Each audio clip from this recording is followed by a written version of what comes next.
What's a blind girl going to do at a music school? Count the beats while everyone else plays? The words slice through the pristine marble hallway of Clayton Conservatory, followed by cruel laughter that bounces off the walls. Jayla Green freezes mid-step, white cane suddenly heavy in her grip. 19 years old and blind since birth, she's navigated a world of prejudice before, but this is different. The conservatory hallway has a distinct acoustic signature that tells her exactly how many people just heard that comment. Wealth, privilege, exclusion, all wrapped in the sharp echo of deliberate cruelty. The gentle rustle of designer clothing approaches. The hallway smells of lemon polish and entitlement, now mixed with the sickening sweetness of expensive perfume drawing closer. "I'm sorry, but are you actually lost?" The voice is female, dripping with false concern. "This is Clayton Conservatory. You know, for musicians, people who can actually see what they're playing." More laughter erupts, louder now. Jayla catalogs each voice, mapping them in her mind. 5 people. No, 6. "I'm not lost," Jayla says firmly, grip tightening on her cane. "I'm here to register for the Whitmore Scholarship auditions." The laughter stops abruptly, replaced by something worse. Stunned silence. "You're auditioning?" The same voice asks, incredulous. "For a piano performance?" "Yes." One word, dignified. "I'm Madison Wells. My father is Terrence Wells, head of the Board of Trustees." The voice moves closer, trailing vanilla and sandalwood. "And you are?" "Jayla Green." "Well, Jayla Green," Madison says, honey sweet with poison underneath. "This isn't some inspirational Lifetime movie where the blind girl gets a pity spotlight. This is the most prestigious music program in the country." Someone gasps. Another person laughs nervously. "I'm not here for pity," Jayla says. "I'm here to compete." "Compete?" Madison's laugh is like glass breaking. "Against students who've trained since they were 3? Who can actually read sheet music? Who don't need a service dog to find the stage?" The hallway has gone completely silent now. Jayla can feel multiple people watching, nobody intervening. "Let me demonstrate something," Madison continues. Footsteps approach, and suddenly Madison's hand grabs Jayla's wrist, yanking her forward. "Hey!" Jayla protests, disoriented by the sudden movement. "This is a piano keyboard," Madison says loudly, pulling Jayla's hand onto what feels like a display case containing a miniature model keyboard in the hallway. "These white things are called keys. The black ones make different notes. Can you even tell which is which without looking?" Someone in the growing crowd whispers, "Madison, that's enough." "No, I'm helping her," Madison insists, voice rising. "The scholarship committee should know what they're dealing with. It's a waste of everyone's time." Madison releases Jayla's wrist with a small shove that causes her to stumble backward. Jayla's cane catches on something, someone's foot, deliberately extended, and she loses her balance completely. Her body crashes to the marble floor, her bag spilling open, braille sheets and personal items scattering across the polished surface. Pain shoots through her hip and palms. Worse is the explosion of laughter and the sound of a phone camera clicking. "Smile for TikTok, Helen Keller. Blind girl thinks she can play Chopin," Madison announces, to more laughter. "This is going viral for sure." Jayla's face burns with humiliation as she feels around for her scattered belongings. Her fingers brush against her phone, the custom recording app her friend designed that timestamps audio automatically. For a moment, she considers pressing record, capturing this cruelty. Evidence. Not today.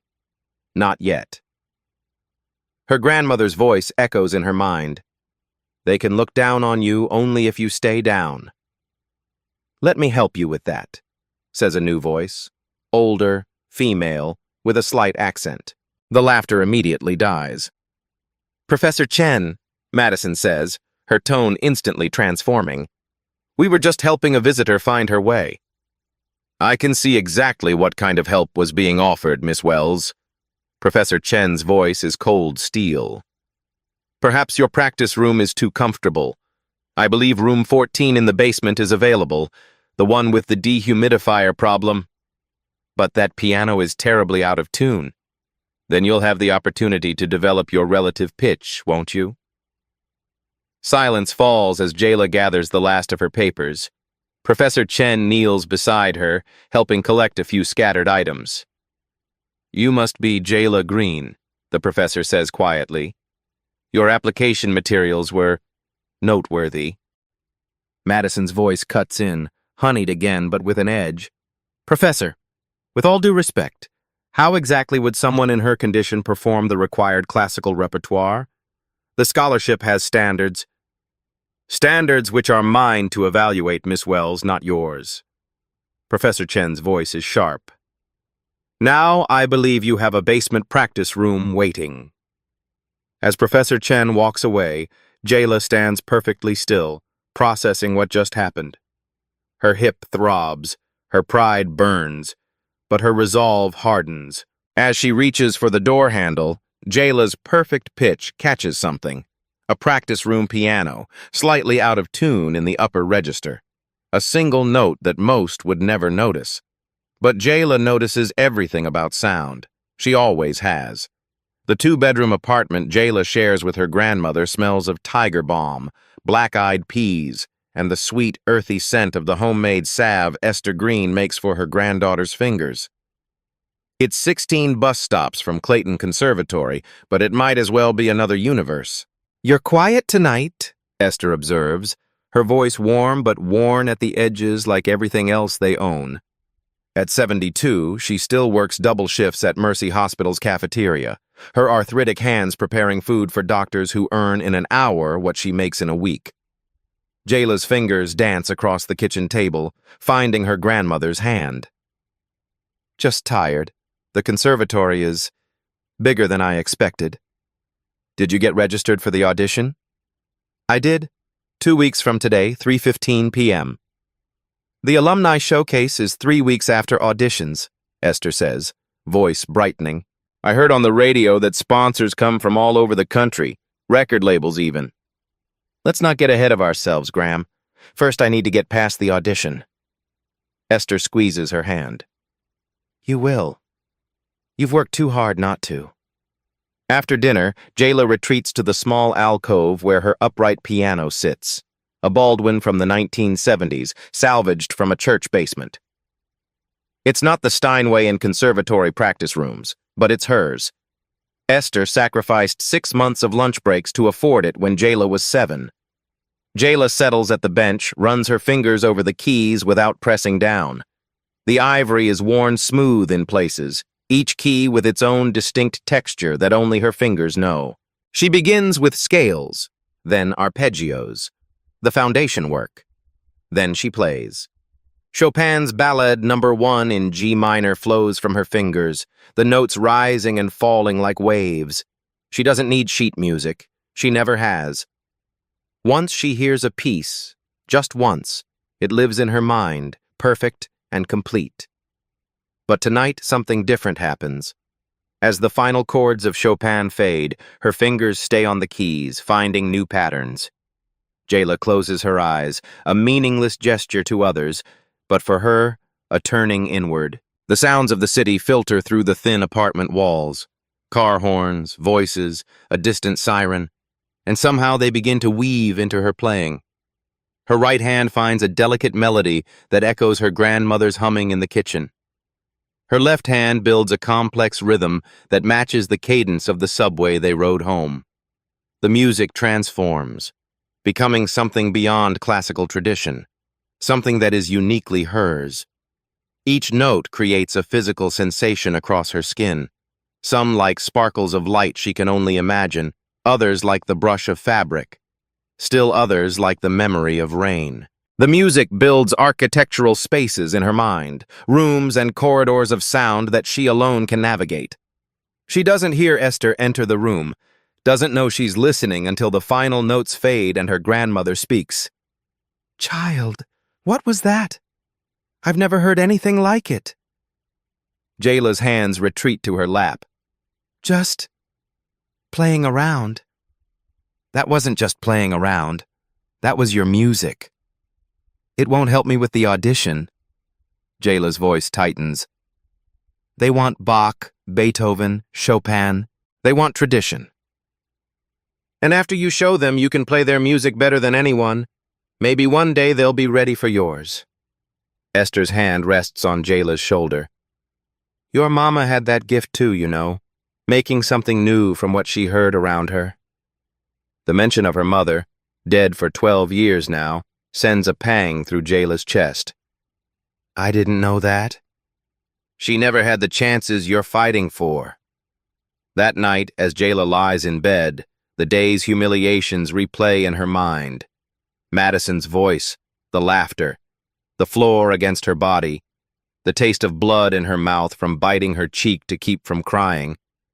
Sometimes being exceptional isn't enough. You have to be exponential. The next morning brings her first official class at the conservatory, a preparatory session for scholarship candidates.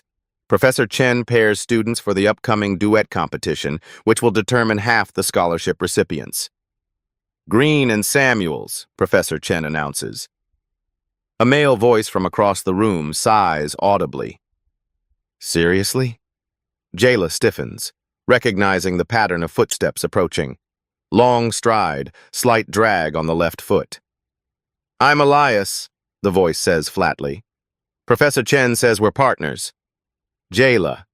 She extends her hand, which he takes briefly, his grip cool and impersonal. Look, I need this scholarship, he says, voice low. My family sacrificed everything for me to be here. I can't be paired with a blind girl? Jayla finishes, keeping her voice neutral despite the anger curling in her stomach.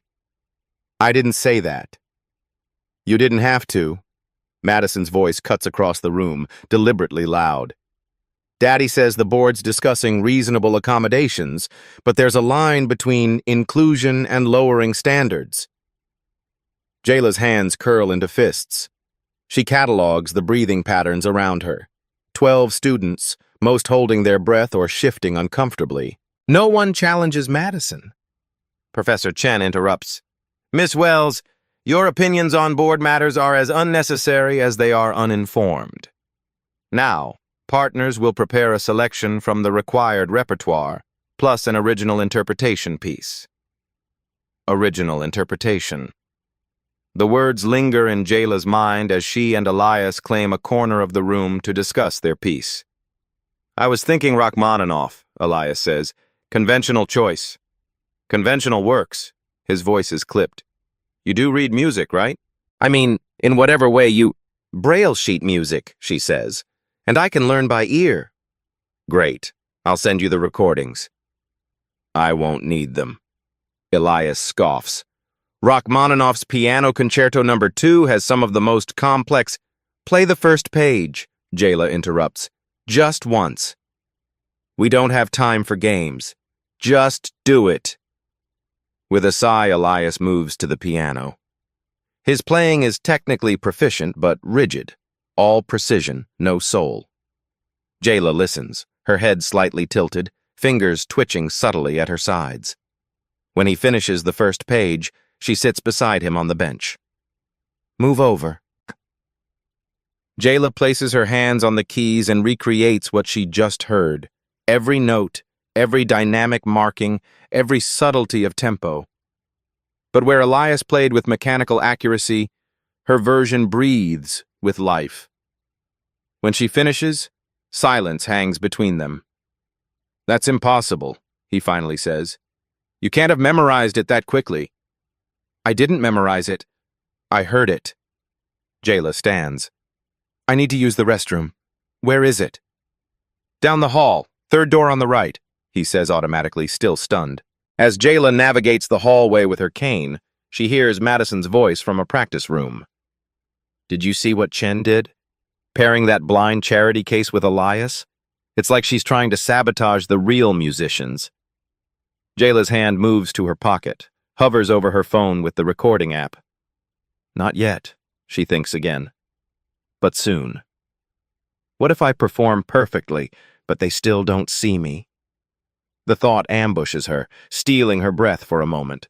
It's not enough to be good. It's not enough to be great. In this world, she needs to be undeniable. "Someone's erased your name again," Elias says, voice tight with barely contained anger. They stand before the practice room sign-up sheet where Jayla Green has been crossed out for the third time this week. Jayla's fingers trace the indentation on the paper. They used a pen this time, pressed hard. It's Madison's group. They always book rooms G through J, then leave half of them empty. Elias hesitates. "I have room C at 4. You can share my time." His offer surprises her. Since their first rehearsal 2 weeks ago, Elias has remained professionally distant, impressed by her ability, but guarded. The son of Jamaican immigrants, he earned his spot through a grueling competition in Brooklyn. He has his own battles to fight. "Thanks," Jayla says simply. As they walk, Jayla catalogs the conservatory's acoustic signatures. The high-ceilinged main corridor with its 18-second echo, the cramped administrative hallway where sound dies instantly, the practice wing with its carefully controlled resonance. Each space has its own voice, telling her where she is more precisely than any sighted guide could. Elias's practice room has a distinctive character, slightly larger than standard, with a peculiar warmth in the lower register of its Yamaha Grand. As they rehearse Rachmaninoff, Jayla senses the tension in Elias's playing, a controlled anger that gives unexpected emotional depth to the piece. "You're holding back," she says during a pause. "What do you mean?" "Your technique is flawless, but you're afraid to fully express what you feel through the music." "And you know what I feel?"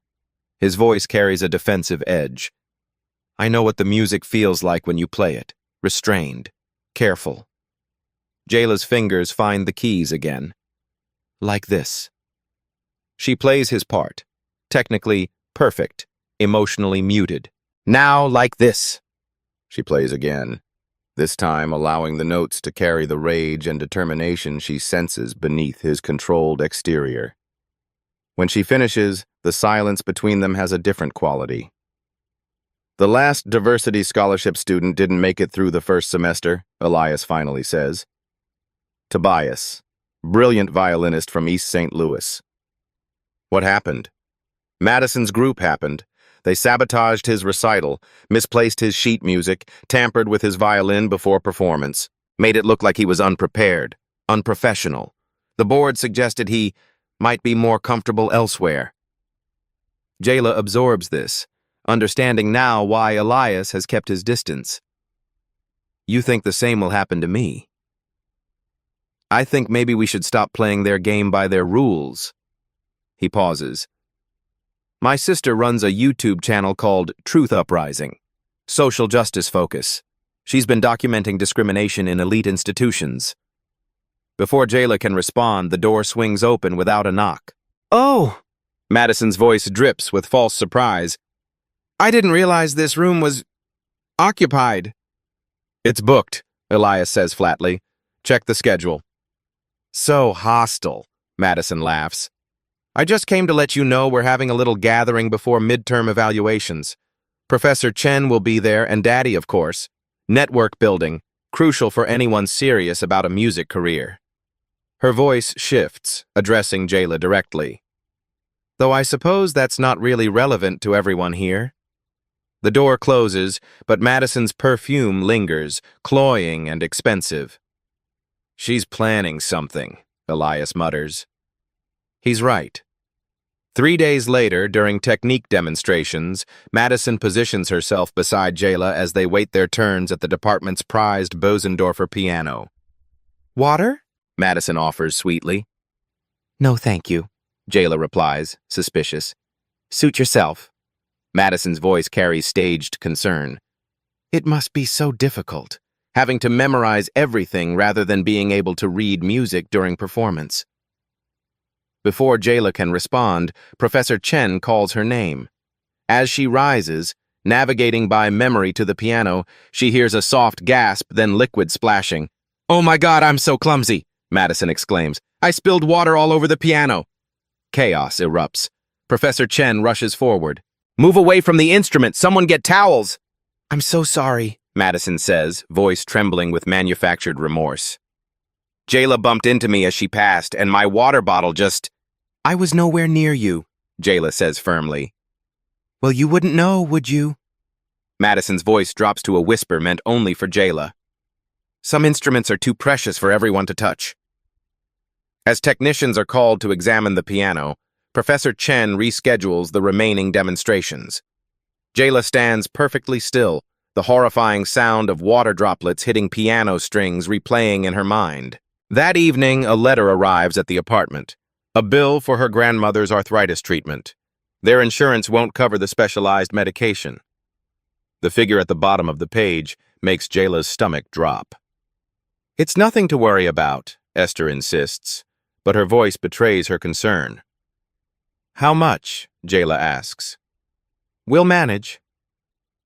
How much, Graham? When Esther tells her, Jayla's mind immediately calculates 3 months of her part-time teaching wages.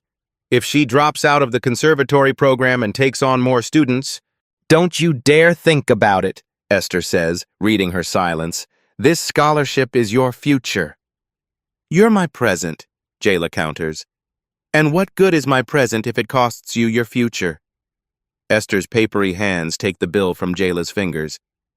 The payment deadline isn't until next month. The same day they announce scholarship recipients. That's no coincidence. God's timing. Jayla doesn't argue, but the weight of the bill seems to follow her, heavier than stone. The next day brings another escalation. As Jayla and Elias rehearse in a basement practice room, the only one available to them, the door opens without warning. Ah, Mr. Samuels, Miss Green. The voice is male, deep, with the same entitled cadence as Madison's, but more refined. I don't believe we've met. Terrence Wells, board chairman. Elias immediately stands. Sir, please continue your rehearsal. I'm just observing various scholarship candidates. Madison speaks highly of your technical abilities, Mr. Samuels. The silence that follows makes it clear he has nothing positive to relay about Jayla. Miss Green, I understand you have a unique approach to music performance. Perhaps you could demonstrate. It's not a request. Jayla moves to the piano, choosing a Bach prelude, technically flawless, mathematically precise. The kind of performance no one could critique objectively. When she finishes, Wells clears his throat. Technically adequate, certainly. But Bach requires more than just hitting the correct notes in sequence. There's a spiritual depth that must be conveyed, a soul to the music that I'm afraid is lacking here. The subtle shift in room temperature as wealthy donors speak their pronouncements, another conservatory signature Jayla has learned to recognize. Perhaps you'd be more comfortable with something less demanding, Wells continues. Clementi, perhaps? Or a simple Chopin nocturne? I'm comfortable with the entire required repertoire, Mr. Wells, Jayla replies evenly. Admirable confidence. His tone suggests it's anything but. Well, I won't interrupt further. The duet competition is next week, I believe. I look forward to seeing what you and Mr. Samuels have prepared. After he leaves, Elias exhales slowly. They've already decided, haven't they? Jayla doesn't answer immediately. Her hand slips into her pocket, pressing stop on her recording app. Maybe, but I haven't. That night, alone in the practice room after hours, Jayla makes a decision. Her fingers slide from Bach to something entirely different. A composition taking shape in real time, incorporating classical structure with elements from her neighborhood, her life, her truth. As the piece builds, she doesn't hear the door open slightly, doesn't realize Professor Chen is listening, witnessing the birth of something extraordinary. How are you doing that with only 2 hands? The whispered question cuts through Jayla's concentration. Her fingers freeze on the keys as she realizes she's no longer alone. Professor Chen's voice came from the doorway. How long has she been standing there? I'm sorry for practicing after hours, Jayla says quickly. That's not what I asked. Professor Chen's footsteps approach, measured and deliberate. What you were playing. It's not possible with only 10 fingers. Jayla turns toward the voice, uncertain how to respond. Her composition, her private creation, wasn't meant for anyone else yet. It's nothing, just experimenting. Experimenting? Chen's laugh is soft, genuine. That was not experimenting. That was innovation. The piano bench creaks as Chen sits beside her. For a moment, neither speaks. Jayla can hear the professor's breathing, controlled, like a vocalist's, and beneath that, the subtle electrical hum of the practice room lights that most people never notice. You were incorporating at least 5 distinct voices in that piece, Chen continues. I've taught piano for 37 years, and I've never heard anyone create that texture with just 2 hands. Jayla's fingers twitch in her lap. I hear music differently. Clearly. A pause. Play it again. Please. Hesitantly, Jayla returns her hands to the keys. For a moment, she considers playing something traditional instead. Safer, more acceptable. But something in Chen's voice gives her courage. She begins softly, building the foundation, a classical structure that any conservatory professor would recognize. But then she allows the piece to transform, incorporating jazz harmonies, subtle hip-hop rhythms, and environmental sounds translated into musical notation. The subway's rumble, her grandmother's humming, even the distinctive acoustic signature of the conservatory's marble hallway. As the piece progresses, Jayla's fingers move in patterns that shouldn't be physically possible, her right hand carrying 3 separate melodic lines, while her left maintains both rhythm and harmonic progression. The technique she's developed allows her to play parts most pianists would consider impossible. When she finishes, the silence feels charged with something new. Respect. Where did you learn to play like that? Chen finally asks. I didn't learn it anywhere. I just hear it. And then I find a way to make the piano say it. Another long pause. I sit on the scholarship committee, Chen says finally, and I've been watching how certain people have treated you since you arrived. Jayla's heart stutters. This is it. The gentle letdown, the suggestion that perhaps this isn't the right environment for her unique talents. Instead, Chen says, the alumni showcase is in 10 days. I know. Scholarship finalists traditionally perform there, in front of major donors, recording industry professionals, and the entire board. I understand. I want you to perform this piece, your original composition, instead of the traditional required piece. Jayla's breath catches. What? You heard me correctly. But that would be a risk. Yes. Chen's voice hardens slightly. Mr. Wells tried to block your admission entirely. Did you know that? He argued that accommodating a blind student would compromise the integrity of the program. The revelation lands like a physical blow. Jayla had suspected bias, but such blatant discrimination. I fought for your admission because your audition recording showed extraordinary promise, but this... Chen's hand gestures toward the piano, a movement Jayla senses rather than sees. This is beyond promise. This is revolution. Jayla's mind races. The showcase is the most prestigious event of the semester. To perform an original, boundary-pushing composition instead of the expected classical piece could either secure her place or destroy her chances completely. I'd need to refine it, she says slowly. Develop the middle section. The transitions need work. Chen laughs softly. So you'll do it? That night, Jayla sits at her kitchen table, her grandmother's worn hands holding hers as they discuss the choice before her. It's not just about the scholarship anymore, Jayla explains. It's about changing how they see music, what's possible, what's valuable. And if they're not ready for that change? Esther asks gently. Jayla's fingers trace the grain of the wooden table, feeling the years of history in its surface. The music in my head scares me sometimes, she admits. It's too much of who I really am, too revealing. Your mother was the same way, Esther says. So talented the world didn't know what to do with her. She played it safe, took the conventional path. And regretted it? Every day. Jayla nods slowly, decision crystallizing. I'd rather fail being fully myself than succeed being what they expect. The next day, she finds Elias in their usual practice room, working through a difficult passage of Rachmaninoff. I need to talk to you about the showcase, she begins. Professor Chen already told me. His playing stops. You're going rogue. She told you? Asked if I'd help arrange your composition for dual pianos. A pause. I said yes. The unexpected alliance catches Jayla off guard. Why? Because I heard you practicing it last week when you thought no one was listening. His fingers brush the keys without pressing down.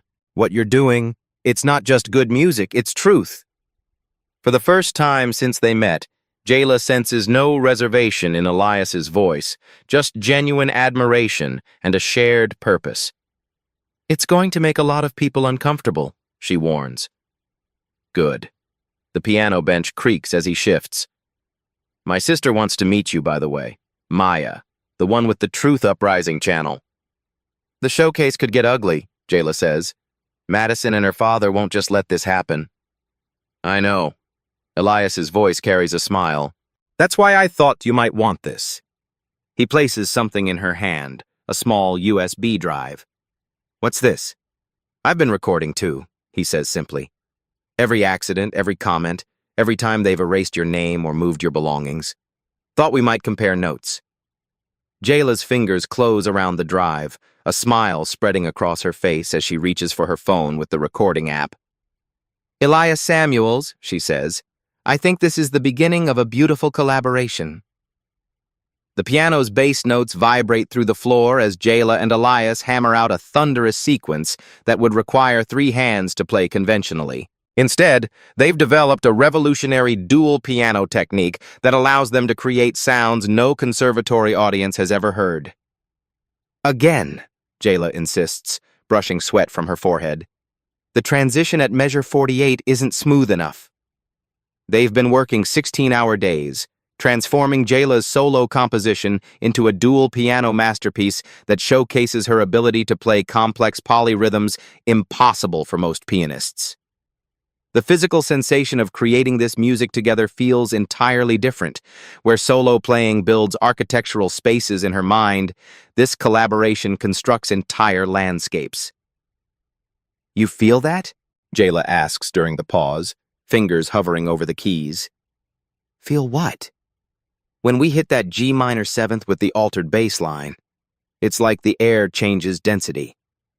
Elias is silent for a moment. I don't feel it, but I hear it. It's like something breaks open. They continue working, their breathing synchronized, developing a wordless communication that allows them to anticipate each other's movements. The composition has evolved beyond what either could have created alone, a perfect fusion of Jayla's innovative structures and Elias's technical brilliance. The practice room door swings open without warning. Well, this is interesting. Madison's voice, honey-sweet with malice underneath. I came to book this room for tomorrow, but it seems you're doing something unconventional. Jayla's fingers pause on the keys.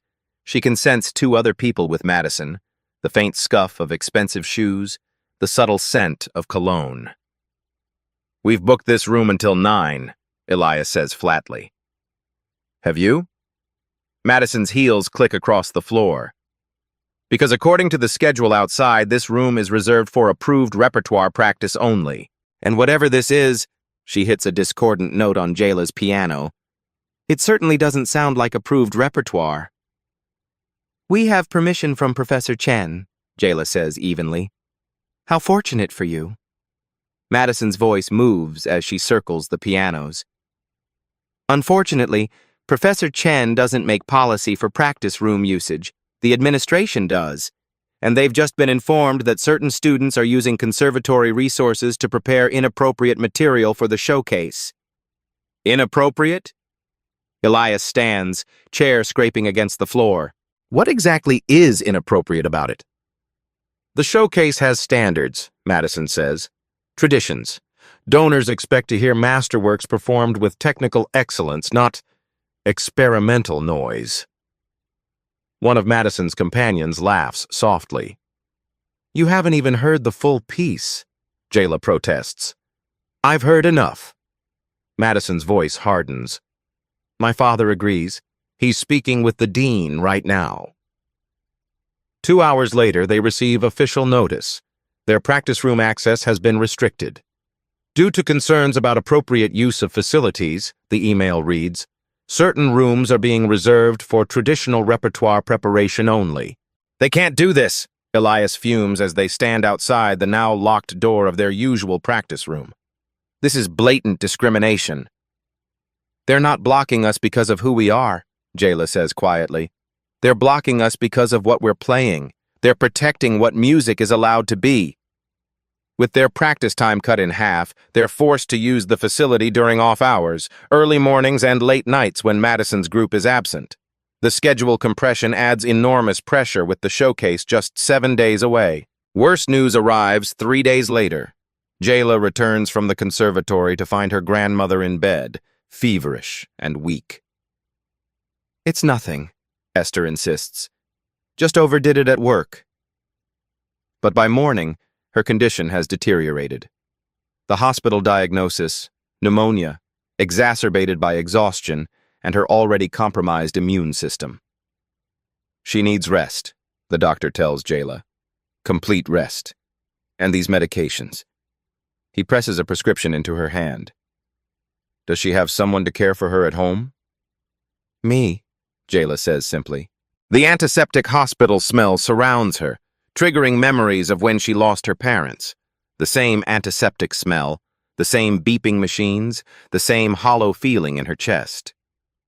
That night, Jayla sits beside her grandmother's hospital bed, torn between her obligation to prepare for the showcase and her need to care for the only family she has left. You should be practicing, Esther says weakly. I'm exactly where I need to be. No. Esther's hand finds Jayla's, squeezing with surprising strength. Your music is our medicine. It always has been. The next morning, Elias meets Jayla outside the hospital with unexpected news. I talked to my sister, he says. Maya wants to help. Maya Samuels operates her Truth Uprising channel from a community center in a predominantly black neighborhood 15 minutes from the conservatory. When Jayla and Elias arrive, she greets them with the same direct intensity as her brother.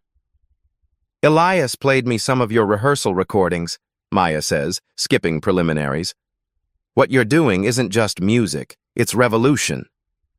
The community center's main room has 2 upright pianos, not the quality of the conservatory's instruments, but serviceable. More importantly, it has different acoustic properties, raw, unfiltered, authentic, that add new dimensions to their composition. We can practice here, Maya continues, and I want to document it. People need to see what real barriers look like, and what breaking through them sounds like. As they settle at the pianos, Maya sets up her camera equipment. The live stream for the showcase, you still want to do it? Jayla nods. Regardless of the conservatory's reaction, the Clayton Conservatory's Whitmore Hall gleams with old money and tradition, crystal chandeliers, mahogany paneling, and the quiet rustle of program notes printed on heavy cardstock. The showcase venue has a specific resonance that Jayla mentally maps within seconds of entering. 18-foot ceilings, hardwood stage, plush seating for 400, perfect acoustics designed to elevate classical repertoire, not challenge it. Backstage, scholarship finalists prepare in tense silence. Jayla runs her fingers over the keys of the Steinway Concert Grand without pressing down, memorizing its action. Elias stands beside her, his breathing controlled but quicker than normal. They moved us to last on the program, he murmurs. Of course they did, Jayla replies. They're hoping people will leave early. Madison's voice carries from across the green room. Daddy says the board already decided the scholarship recipients last night. This is just formality. The words are pitched to Carrie, designed to unsettle. Jayla feels a momentary tremor in her hands, then steadies herself. "She's lying," Elias whispers.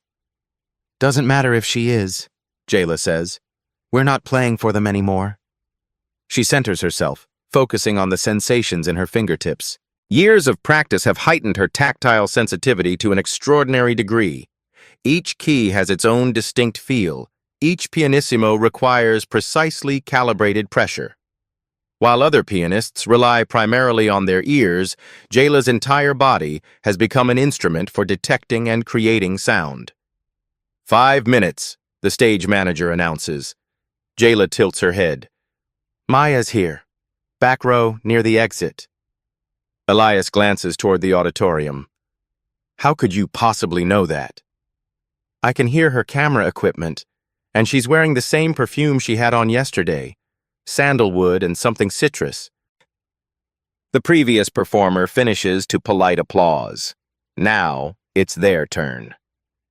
As they walk on stage, Jayla navigates by memory and sound, her cane folded and tucked into her pocket. She wants nothing to distract from what's about to happen. The audience's subtle shift, papers rustling, whispers, tells her they've noticed her blindness. She ignores it, settling at the primary piano while Elias takes the second instrument. Professor Chen's introduction is brief and pointed. Our final performers will present an original composition, Jayla Green and Elias Samuels. More murmurs from the audience. Original compositions are not part of the showcase tradition. Jayla's internal mantra steadies her. They don't know what's coming. They can't see what I hear. They begin with a seemingly traditional opening, technically brilliant but structurally conventional enough to lull the audience into complacency. The response is polite but reserved. From her position on stage, Jayla can sense Madison's father visibly relaxing, thinking the performance will be appropriate. What the audience doesn't yet realize is how Jayla's blindness has given her unique advantages in certain techniques. Without visual distractions, her brain has rewired to process auditory information with extraordinary precision. She can distinguish and reproduce frequencies most trained musicians cannot even detect. 3 minutes in, the transformation begins. The music shifts, incorporating jazz elements and complex polyrhythms. Jayla's hands move in patterns that shouldn't be physically possible, her right executing 3 separate melodic lines simultaneously, while her left maintains both bass structure and counterpoint. A slight gasp from Professor Chen reaches Jayla's ears as she executes a technique thought impossible. A 10-note chord with precise dynamic control of each individual note, creating the illusion of an entire orchestra condensed into 2 hands. The audience's energy changes. Murmurs of both appreciation and discomfort ripple through the traditional donors in the front rows, while younger audience members lean forward in their seats. Jayla and Elias move into the piece's second movement, structured chaos representing societal barriers. Their synchronized breathing allows them to coordinate without visual cues, creating seamless transitions between lead and support roles. The physical sensation of piano strings vibrating in new patterns flows through Jayla's body. She can feel the subtle resistance of each key, the minute variations in the instrument's response as she pushes it beyond conventional techniques. The piano becomes an extension of her nervous system, pain and pleasure indistinguishable as she demands more from the instrument than it was designed to give. Now comes the climactic sequence, the part they've rehearsed most intensively.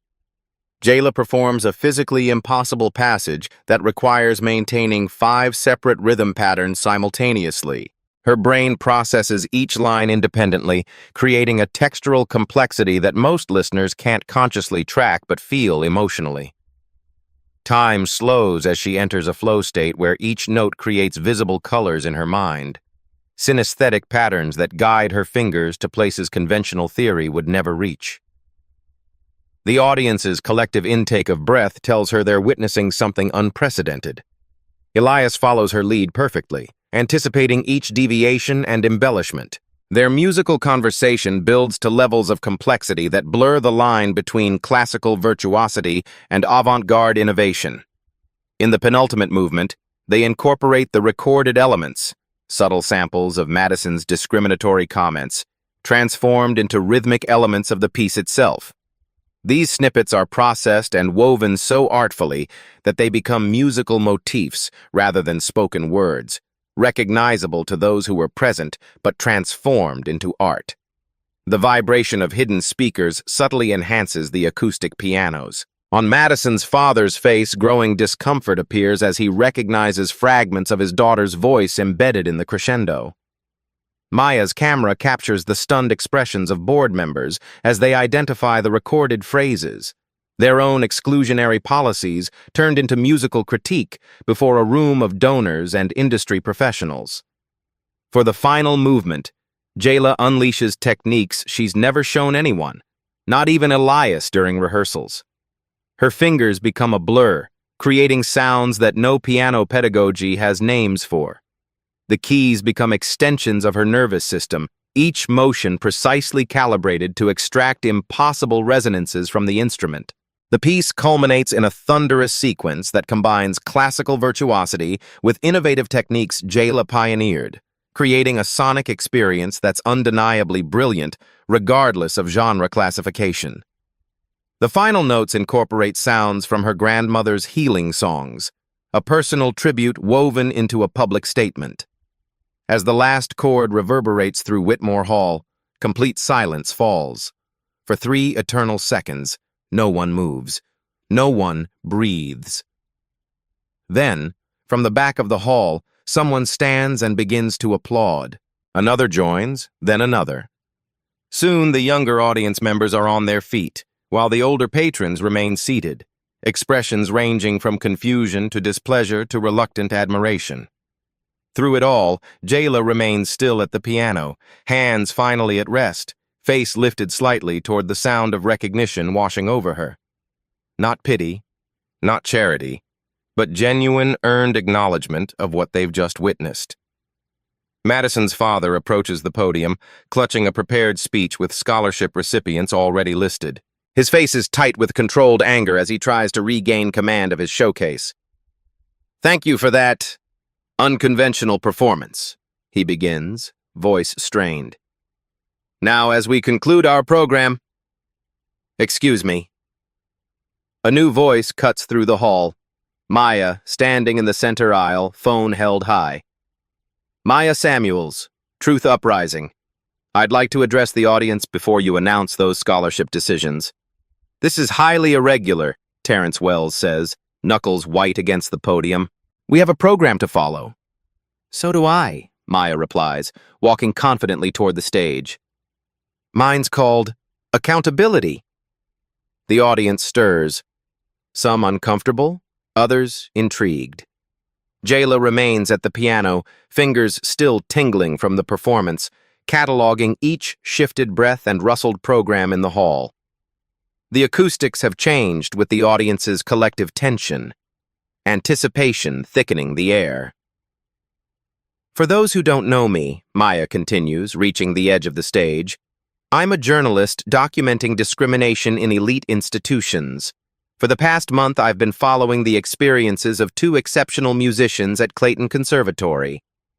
Madison's voice cuts through. "Daddy, she can't do this." Maya holds up her phone. "I have compiled evidence of systematic bias against scholarship students, particularly those from minority backgrounds." The changing acoustics intensify as audience members shift uncomfortably in their seats. Jayla's recording app had provided timestamps and authentication for every incident. Madison's accidents, Wells's dismissive evaluations, practice room lockouts, deleted sign-up slots. Before Mr. Wells announces his predetermined scholarship recipients, Maya says, "I'd like you to hear what these musicians have endured while creating the revolutionary performance you just witnessed." She presses play. Madison's voice fills the hall.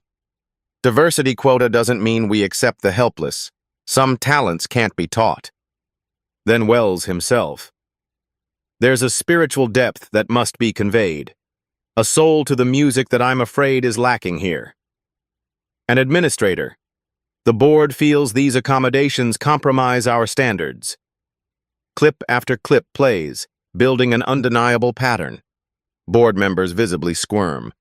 Wells attempts to interrupt, but Maya continues, her voice rising with controlled passion. This isn't just about two students. This is about who gets to define excellence. Who decides what music deserves to be heard?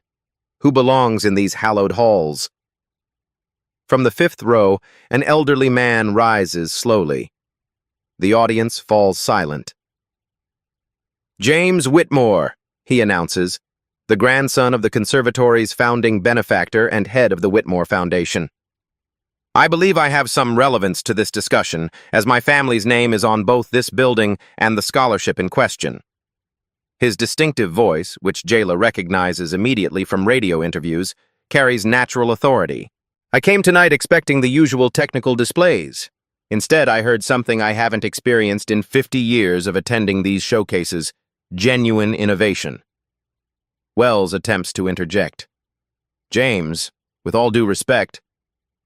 I'm not finished, Terrence. Whitmore's tone brooks no argument. My grandfather built this institution to advance musical excellence, not preserve it in amber.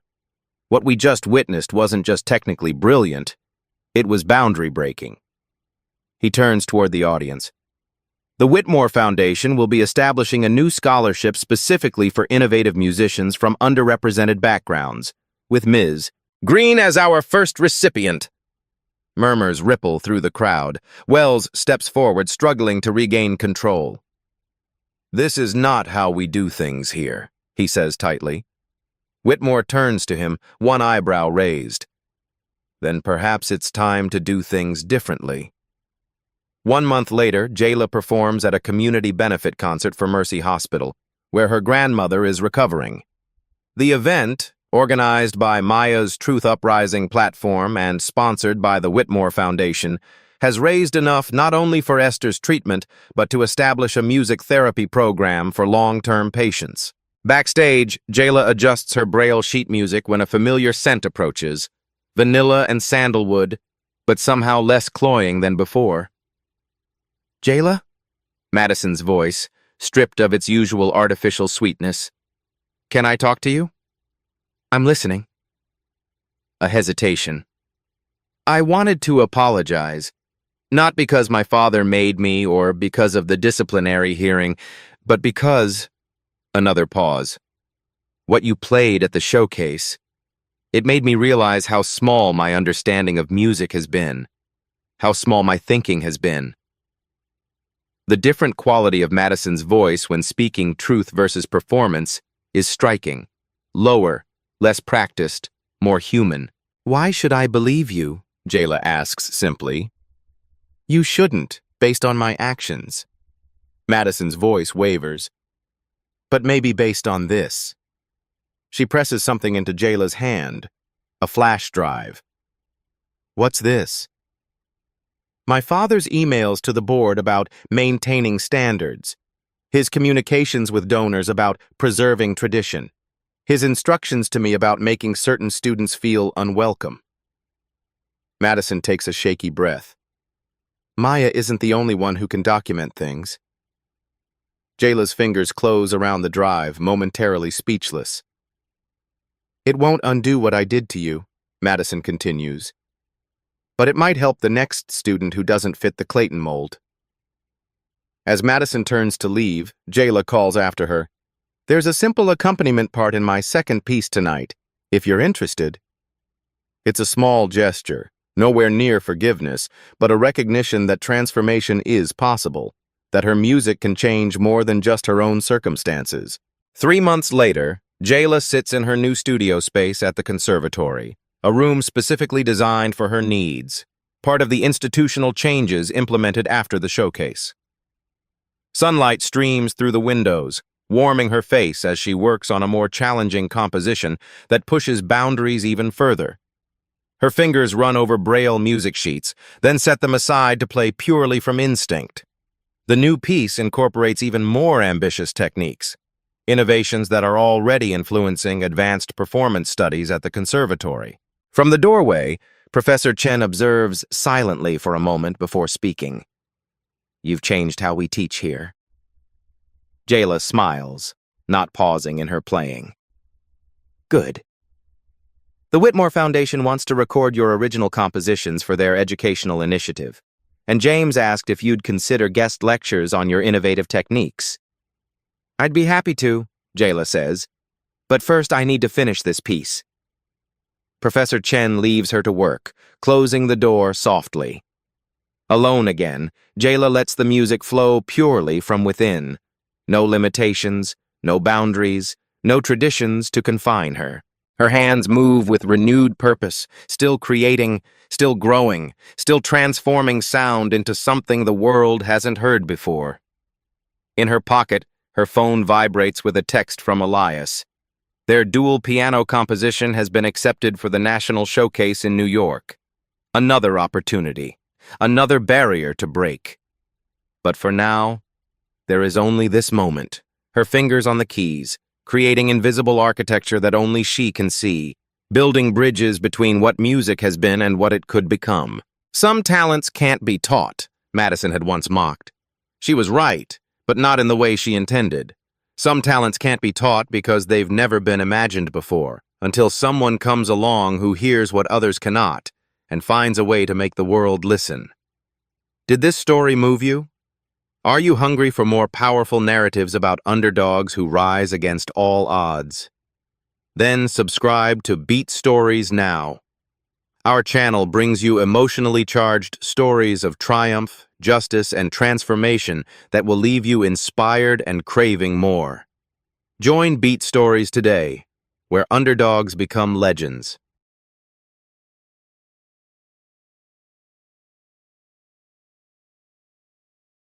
Every time someone stands up, speaks out, or refuses to be erased, a new story is born. At Beat Stories, we archive that courage. Subscribe now and help us keep these moments alive, because the more we share them, the harder they are to ignore.